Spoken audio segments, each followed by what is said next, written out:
Hello, everyone. This is Craig Ries with Hollywood Junket, and I am sitting with the current winner of seasons 23, The Voice, Gina Miles. Congratulations. Oh my goodness. How are you feeling?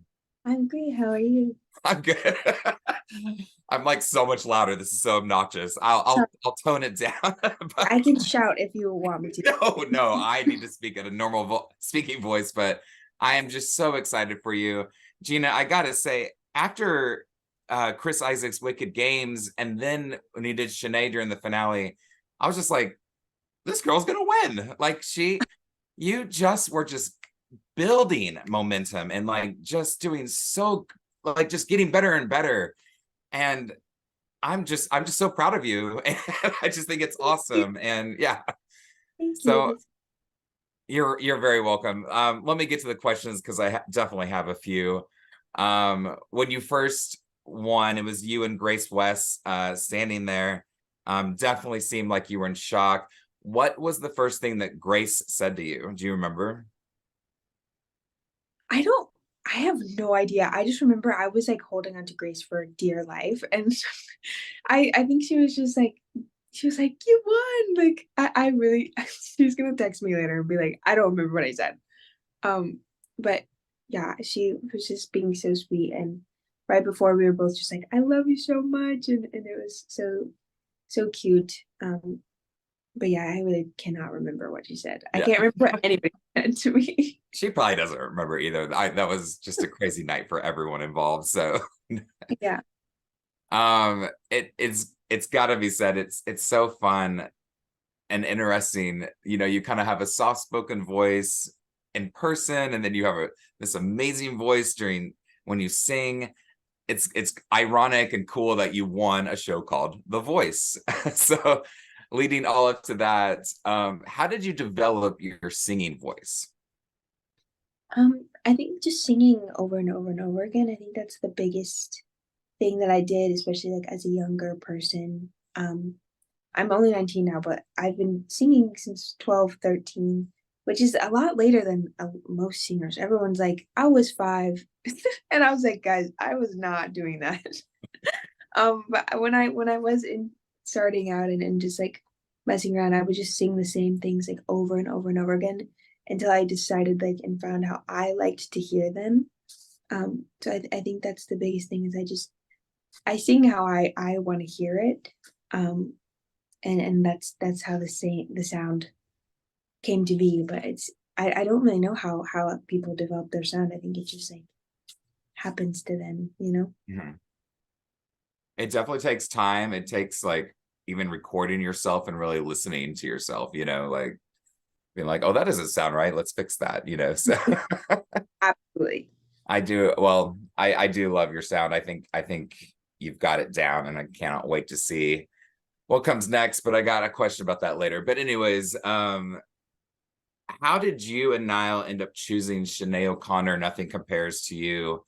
And once you finished that song, did you think that was the turning point? Did you think, I've got this, I'm winning this? I don't think at any point I was like, oh, I'm gonna win. Yeah. I didn't ever think that. But with the Sinead O'Connor song, me and Niall do this every single time. But one of us will just suggest a song, and the other one's like, "Oh, that's perfect," and then it gets like cleared and everything, and we can sing it. But he had just emailed me, and I had been practicing it for a while because it's one of the most iconic songs ever, and I love um the song, and it's in a really nice range. So I had been practicing it, and he just was like, "Hey, what about this one?" I was like, "Ah, perfect," and so Yeah. we just decided to do that one. So Niall did suggest this song. Nice. Oh, so good. Um, so you did go with Niall.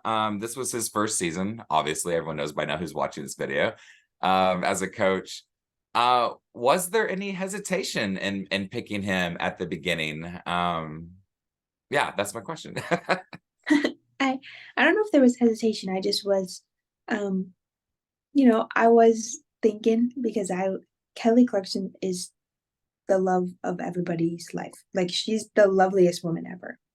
And such a talented person, and I grew up like obsessed with Kelly. So, um, it was definitely a difficult decision, um, but it was the best thing that could have happened, and then I'm super happy. I I have to admit, I this all just came together math wise. I mean, I was obsessed with American Idol and Kelly Clarkson from the get, but I'm just now realizing you weren't born yet, were you? What year was it? When the first season of American Idol came out? I feel like I was around, but Maybe. Maybe but you're maybe right there.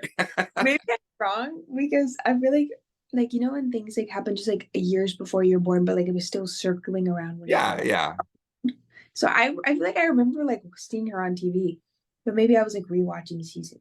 maybe. I probably did because it was really fantastic and she's awesome. So That's funny. You literally have grown up with singing competition shows, you know? Like, yeah. actually, that's perfect segue to my next question. I didn't even mean to do this.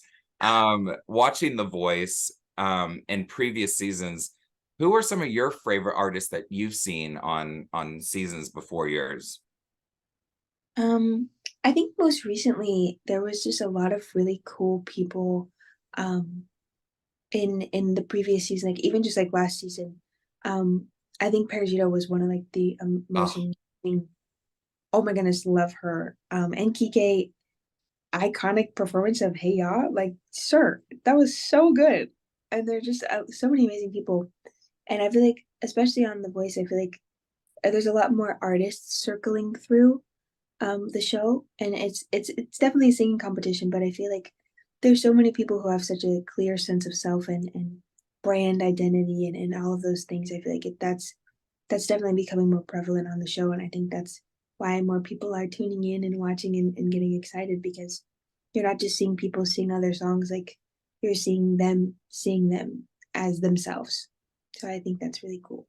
couldn't agree more. Final question.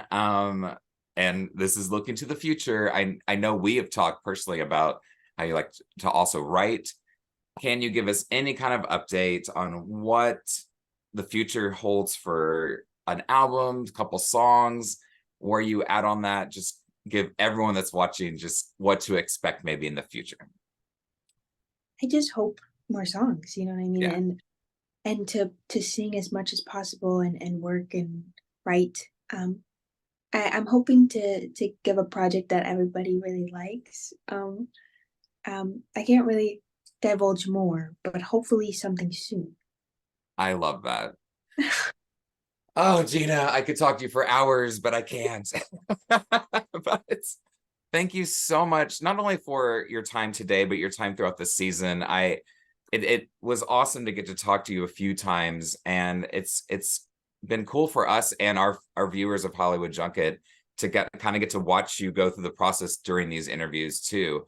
So just really appreciate it. You were always so sweet, and I hope to get to meet you in person someday. I can't wait to support whatever music you put out there. And yeah, just congratulations. It's fully deserved. And I hope you're having a great time. And I can't wait to see what comes next. Thank you for having me. You're very welcome. Guys, again, this is Craig Ries with Hollywood Junket. Like I just said, we've interviewed Gina a couple times this season, lots of other interviews from this whole season. Please go check them out. Please subscribe. And until next time, I'll see you later. Gina, thanks again and have a great day. Thank you, you too.